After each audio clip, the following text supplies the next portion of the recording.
Grabe, kinakamay. Tindi si kuya. Ayan. Kinakamay. Ano po lang yun?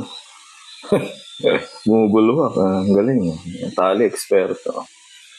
No look pa yan. Rainbow. Rainbow ice candy. Hala, sinalog gamit ng planggana. Ayan, buko juice. Hala, sige, lumuluta. Malinis naman yung kamay. Okay lang. Di ba? Palinisan tayo, kabayan. Palinisan. Sige, kalkalin mo pa. Ay, meron silang masala price. Meron silang 60, 30, 70, 40, 40, 50, 30. Yan yung full nila. Ayan, sige, kamayin mo pa. Mali. Sige pa. Hindi pa puno. Kinakamay kabayan.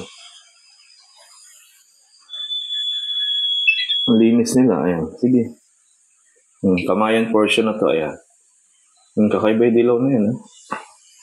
Ano kayong dilaw na yan? Tsaka yung pula. Baka ginger yan. Luya. Luyang dilaw. Tsaka tomato. Kakaiba, ha? Isa siguro ano yan?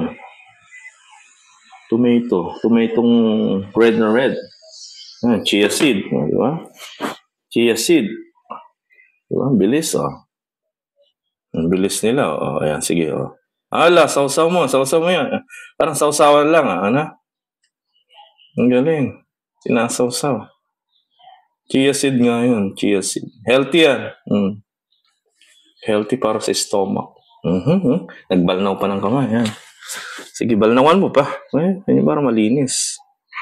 Ayan. Ang bibilis nila. Talagang, Siguro magkakapatid ito mga to. Negosyo nila siguro yan. Ice candy na malalaki. Pero ang sarap niyang buko juice. Sa Pinas, buko juice yan. Nagbalnaw ulit ng kamay. Ayan, sige.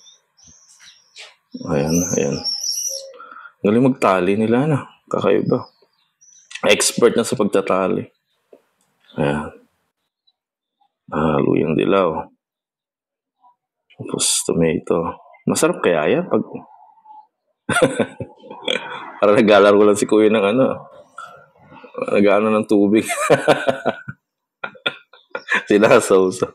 Kakainin na. Sabagay sa kanila healthy yan. Sa India healthy yan talaga. Ayan na siya. Ayan na yung finished product nila. Ayan, pwede na ibenta yan. Buko juice nga. Okay yan. Pag naging nag-yellow. Sarap niyan. Lalaki, no? Magkano kaya? Sabagay meron silang price pala doon. 50, 70 pag full. 40. May half din sila dyan. Binibenta nila. Ayan na, Diba? Ang lalaki. Ang lasa niyan. Ayan. Ayan yung mga nila. Ayan. Pinakita nila. Ayan. Ang lalaki. Lasa niyan. Lasang malasa.